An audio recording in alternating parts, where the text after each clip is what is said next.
Everybody, I'm Ryan, and over the course of the last few weeks, we've been looking at Jund Sack in Pioneer, and so I wanted to compile a bunch of those videos into one giant deep dive on the deck. So we're going to look at the overall strategy of the deck, a deck check on it, a sideboard guide against the top 10 most popular decks in Pioneer, flex slots and different ways to build the deck, and nuances and play patterns that you should know when you play the deck. So enjoy. This is a pretty stock Jund Sack deck. Now, it's mostly red-black Sack, splashing green for Ygra and sideboard Haywire Might. Sometimes the deck sideboard's Abrupt Decay as well. But really, Ygra is just so powerful, with the deck that we're okay with it. The mana base is pretty straightforward. We're just trying to make sure we have our colors all the time. In combo decks, a lot of combo decks don't really focus on doing weird things with the mana like the mid-range versions of these red-black decks do.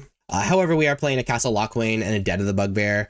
Some versions are playing the Channel Lands. I think they're a little too cute. I'd rather have my colors so that our deck can just always function, because the deck is weirdly color hungry. And so really what we're trying to do with this deck is get Mayhem Devil on the battlefield and sacrifice a bunch of things, either a Cauldron Familiar and the food tokens with Witch's Oven, or the Scavenger's Talents, or Deadly Disputes, and deal a bunch of damage and nickel and dime our opponent, or infinite combo with Ygra. This deck also has a decent mid-range plan with Blood Tithe Harvester and Fable the Mirror Breaker, so we like that as well.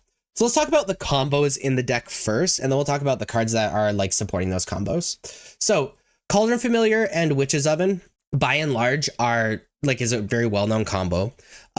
Witch's Oven, sacrifice Cauldron Familiar, it makes a food, sacrifice the food, bring back Cauldron Familiar. That is already good by itself, but if we pair that with Mayhem Devil, you deal an extra damage every time something is sacked.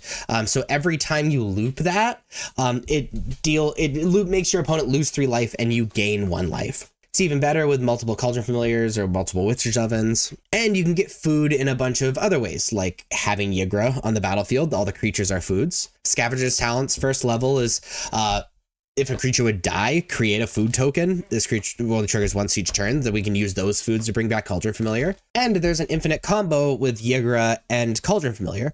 Now, if we have Ygra and any one other creature on the battlefield, it could be another Cauldron Familiar, and have at least 2 Cauldron Familiars, 1 in the graveyard, 1 in the battlefield, or 2 in the graveyard, what we can do is sacrifice the creature other than Ygra, whether it be Cauldron Familiar or something else, to bring Cauldron Familiar back, because all the creatures are foods according to Ygra. They lose a life, you gain a life because of Cauldron Familiar's Enter the Battlefield ability. Then you take the other Cauldron Familiar in the graveyard, they lose a life, you gain a life. Then you just keep doing that over and over, sacrificing the Cauldron Familiar on the battlefield for the one in the graveyard. Now, this is even cooler because you can kind of move into it quite a bit. Because yes, whenever one of your creatures die, create a food token. Cool, that's already pretty good.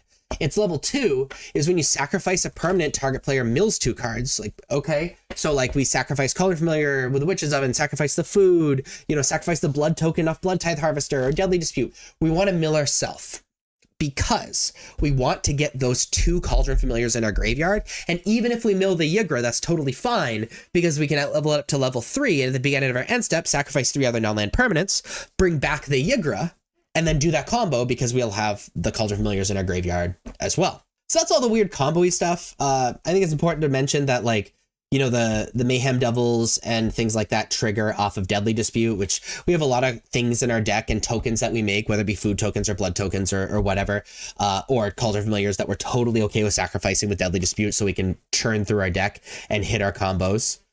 Bitter Triumph allows us to, remove things at a cost, but being a combo deck, we don't really care about costs like that. Claim the Firstborn is really cute. Gain control of target creature, mana value 3 or less till end of turn, tap that creature, gains haste, because it's a active treason where we get to jam, but it's 1 mana, and then we can sack that creature to Witch's Oven or Deadly Dispute, so we don't have to sack our own things. So that's a little bit of a combo there as well. And then our sort of mid-range plan, we're playing Fatal Push just for removal, really cheap. This card's great.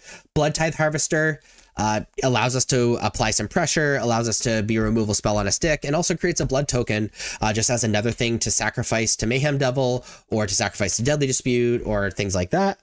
Croxa is a little bit of a flex slot, but is very good. you know, against these decks that go really, really long. And then Fable of Mirror Breaker is even better, you know, with our mid-range plan. It digs us into our combo. We're playing a lot of cards that kind of don't do anything by themselves, so it allows us to discard those cards if we don't need them. It ramps us. Being able to flip into Reflection of Kiki Jiki and like copy a Mayhem Devil and then sacrifice things is really disgusting. There's a lot of really cool things with this deck. As you can see, there's a lot of incredible interactions. This deck's very hard to play, so you're going to want to get some games in with it before you play any sort of like relevant tournament. As far as the sideboard goes, Duress, you know, for these combo decks and control decks, similarly for Thoughtseizes, Path of Peril for the go wide, really small creature decks, Leyline of the Void for graveyard decks. Ob Nixilis is really good against the incredibly slower decks, just to diversify our threats, because it's a lot harder for us to get off our combos and to even have our mid-range plan, because we're kind of a bad mid-range deck because we're a mid-range deck leaning towards combos or a combo deck leaning towards mid-range decks. Jegantha because it's free, but please make sure you are not revealing Jegantha if you bring in Path of Peril or Leyline of the Void, because that's how you lose games of Magic. And then Haywire Might, since we're playing green anyway, allows us to have these answers against things like Grafdigger's Cage or Leyline of the Void or whatever. So before we talk about how to sideboard against the top 10 most popular decks, what I want to do is look at the roles of the cards in the sideboard. So we're running 1 Duress and 4 Thoughtseize. These cards often come in together. They're very good against the control decks and very good against the combo decks, just as hand destruction. Path of Peril, very good against things that like it actually kills, so a lot when they have a lot of creatures with mana value 2 or less, so we're talking like Rakdos Prowess or humans or something like that. Leyline of the Void for graveyard decks. Ob Nixilis is our answer for control decks, mostly basically decks that don't really have creatures to attack it and are really difficult to be answered. And Haywire Might is artifact and enchantment hate. So let's jump right into it with Rakdos Prowess. Against the Rakdos Prowess deck, we're a little bit pre-boarded for it, but we do want Path of Peril. And some versions bring in Urbrass Forge against us, so we're going to side in Haywire Might. It's also just like a fine blocker, assuming they don't have Monstrous Rage or something horrifying like that. We're going to be siding out of Acroxa and 2 Fable the Mirror Breaker just because they are too slow. So sideboard against Rakdos Prowess. Against Is It Phoenix, obviously we're going to bring in the Leyline of the Voids because it stops Treasure Cruise and the Phoenix combo. We're also going to be bringing in the Duress and the Thoughtseize. Again, like if we don't hit our Leyline of the Voids, being able to hit the Treasure Cruises or the Artist Talents or whatever. And speaking of the Artist Talents, I'm also a fan of Haywire Might, so we can actually answer the Artist Talent. We're going to bring out Croxa because they're totally okay with like discarding when they get to choose what to discard. We're going to bring out Claim the Firstborn because it doesn't really answer anything. Similarly with Fatal Push. And we're going to side out a combination of Scavenger's Talent and Deadly Dispute. Now, the rest of these cards, notice we're just like going for more of a mid-range hyper-aggressive strategy while attacking the hand and attacking the graveyard. So sideboard against Is It Phoenix. The third most popular deck is Blue-White Control. We're bringing in this hand destruction again. Not Path of Peril, hand destruction. Ugh. And we're going to be bringing in Ob Nixilis because it's very, very hard for them to answer. We're going to be bringing out the Fatal Pushes, obviously. The Claim the Firstborns, obviously. And we're just going to shave off 1 Deadly Dispute just because like the fact that it's an additional cost to sacrifice the creature.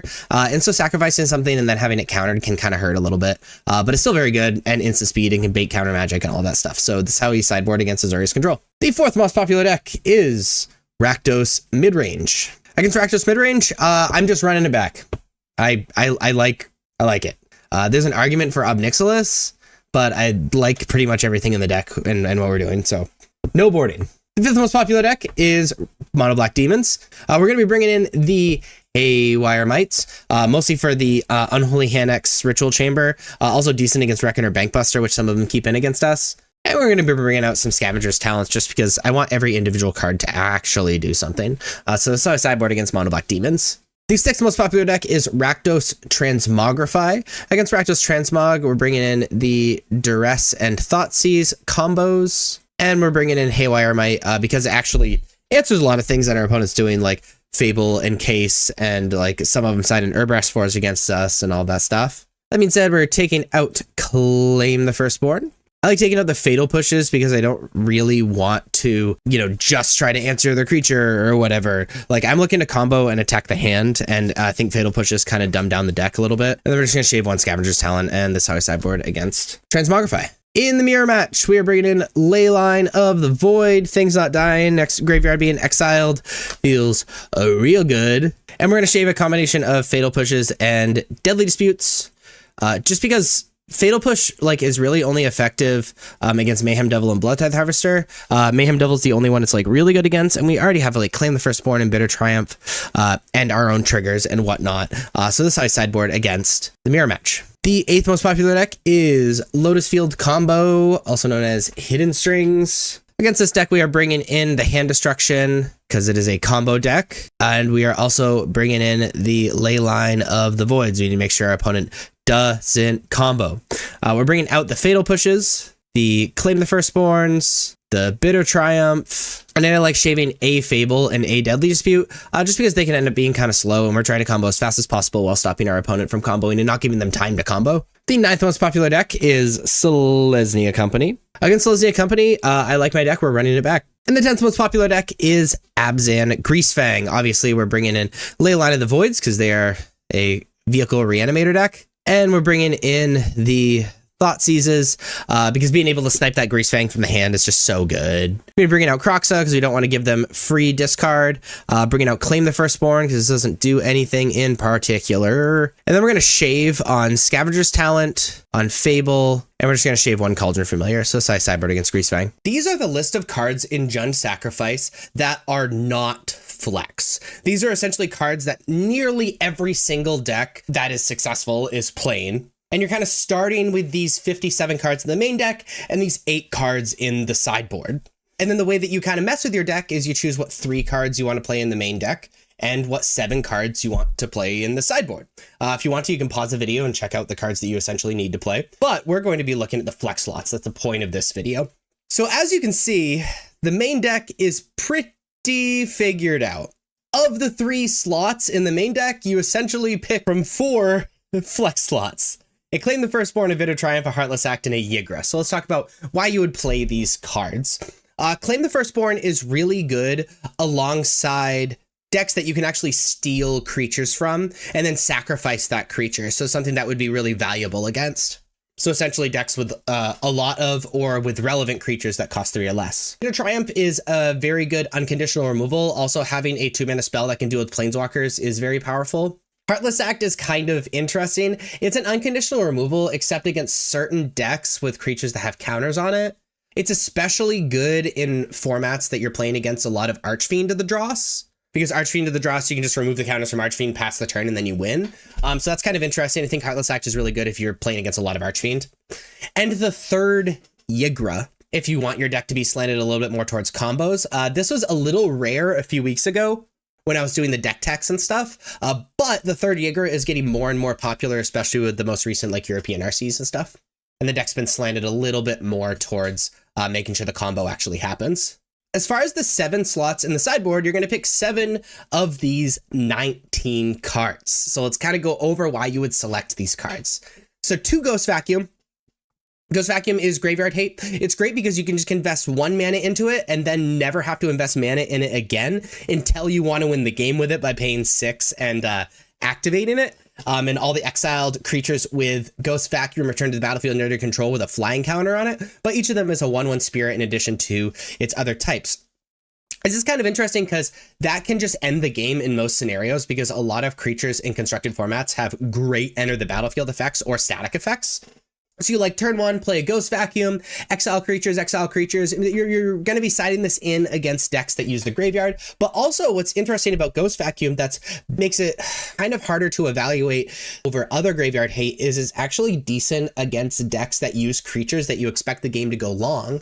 Because you're going to be exiling your opponent's creatures, doing that thing. And then if the game goes long, you just get to use Ghost Vacuum and maybe bring back some Overlords or something like that. So it's a really diverse card, but primarily Graveyard Hate. Haywire Might, 1 mana, 1/1. When it dies, you get 2 life, so it's decent against super aggressive decks. But also we can pay a green, sacrifice it to exile target non-creature artifact or non-creature enchantment. Really good artifact and enchantment hate, decent incremental life gain and a blocker or whatever against super aggressive decks, especially if those aggressive decks have non-creature enchantments or artifacts.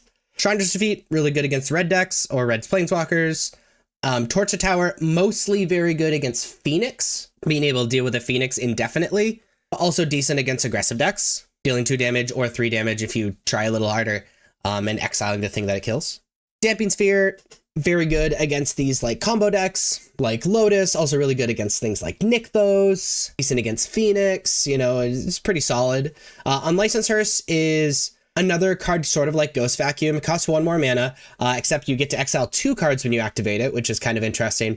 And its power and toughness is equal to the number of cards exiled with it. And you can crew it for 2 mana to turn the vehicle into a creature. Again, this is a very powerful choice.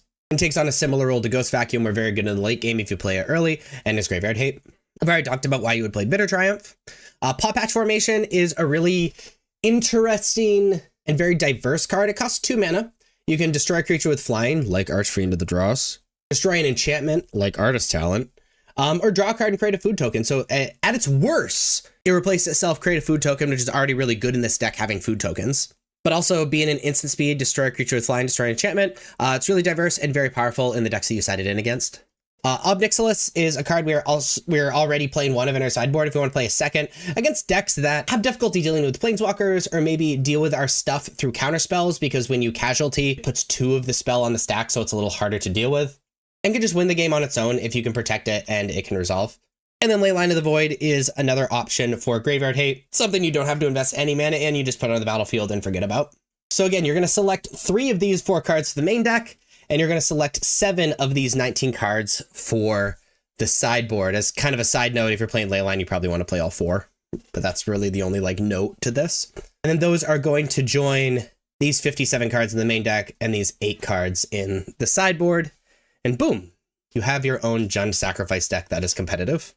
First off, let's talk about how the Ygra combo actually works. So what you're trying to do is make sure you have a Ygra on the battlefield in either a food or a Cauldron Familiar, and another Cauldron Familiar in the graveyard. And because Ygra makes other creatures food, what you can do is sacrifice that food or other Cauldron Familiar to the Cauldron Familiar in the graveyard, bring it back, you gain 1, your opponent loses 1. That new Cauldron Familiar on the battlefield is a food, so you can take the Cauldron Familiar that's in the graveyard now, sacrifice the Cauldron Familiar on the battlefield, you gain 1, your opponent loses 1. Now there's another Cauldron Familiar in the graveyard, and do that over and over and over until your opponent dies. That's the basics of the combo. There's a lot of ways to get there, mostly alongside Scavenger's Talent, because Scavenger's Talent allows you to sacrifice things and then self-mill to be able to get those cats and eventually a Ygra in the graveyard. And it's okay if the Ygra hits the graveyard, because we can use Scavenger's Talent's 3rd ability to sack all the crazy artifacts and permanents that we have to just bring Ygra back, and then do the combo because we've milled ourselves a whole bunch.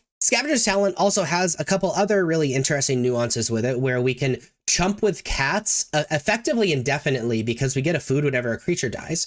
And so our opponent attacks with a big creature, we chump with our 1/1, it dies, we get a food because we trigger Scavenger's Talent, and then on our opponent's end step, we just bring back the cat by sacrificing the food that was created when the cat died. There's a couple other like more obvious ones that aren't centered around these like newish cards. Mayhem Devil, remember it triggers on your opponent's sacrificing things as well. So this is like your opponent's treasures is probably the most common one, you know, food, whatever.